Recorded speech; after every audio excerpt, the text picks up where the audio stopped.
ঢাকা বিশ্ববিদ্যালয়ে আজকে যে ভর্তি হয় সে ভর্তির মধ্যে খোঁজ করে দেখুন, মানে সেখানে স্কুল থেকে যারা পড়ে আসে তারা কত পার্সেন্ট ভর্তি হওয়ার সুযোগ পায়। ঢাকা বিশ্ববিদ্যালয় এখন একটা উচ্চতর মাদ্রাসায় পরিণত হয়েছে। আমি জেনে বুঝে 34 বছর ঢাকা বিশ্ববিদ্যালয়ে পড়াচ্ছি, তার আগে 6 বছর পড়েছি, 40 বছর ঢাকা বিশ্ববিদ্যালয়ের সাথে আমি সম্পর্কিত।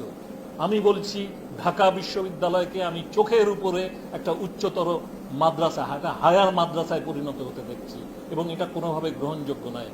এবং আপনার ঢাকা বিশ্ববিদ্যালয়ে যে ভর্তি পদ্ধতি, তাতে এসএসসি এইচএসসি থেকে 80 নাম্বার নেওয়া হয়, আর পরীক্ষা থেকে নেওয়া হয় 120 নাম্বার, এবং মাদ্রাসায় নাম্বার দেওয়া শুরু হয় বোধহয় 90 থেকে, আর আপনার পারলে 100-র চেয়ে বেশি দিয়ে দেয় 100-র মধ্যে।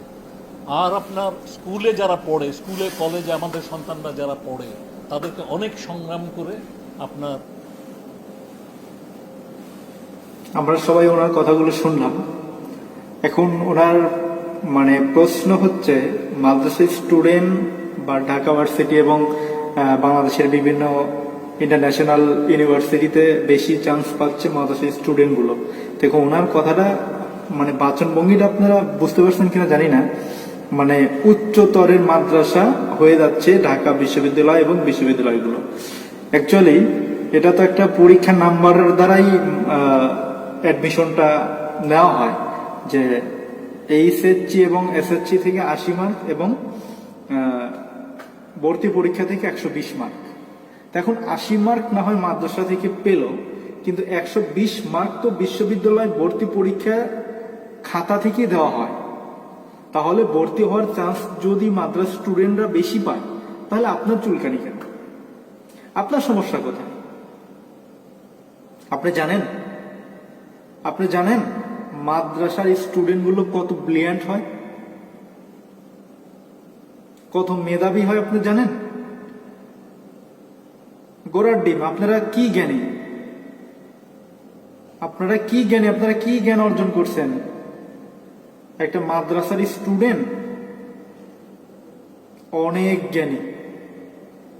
তাদের কি মনে হয় ঢাকা বিশ্ববিদ্যালয় সহ বাংলাদেশে যত ইন্টারন্যাশনাল বিশ্ববিদ্যালয় রয়েছে, এগুলোর যে ভর্তি পরীক্ষা হয় তার ভিতরে 1, 2, 3 এই 3টা সিরিয়ালের ভিতরে যে কোনো একটা সিরিয়াল কিন্তু মাদ্রাসার স্টুডেন্ট থাকে। এটা আপনাকে মানতে হবে।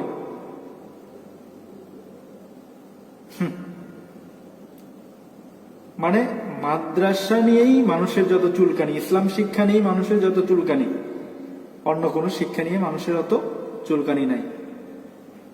আহা, আমরা মুসলমান, মরতে হবে একদিন। এই যে মরার পরে যখন মানুষকে কবরে রাখা হয়, তখন একটা দোয়া পড়া হয় না, বিসমিল্লাহি ওয়া আলা মিল্লাতি রাসূলিল্লাহ। মানে বিসমিল্লাহ মানে আল্লাহর নামে, ওয়া আলা মিল্লাতি রাসূলিল্লাহ এবং রাসূলের ধর্মের উপর রেখে গেলাম। আসলে যাদের ইসলাম নিয়ে চুলকানি,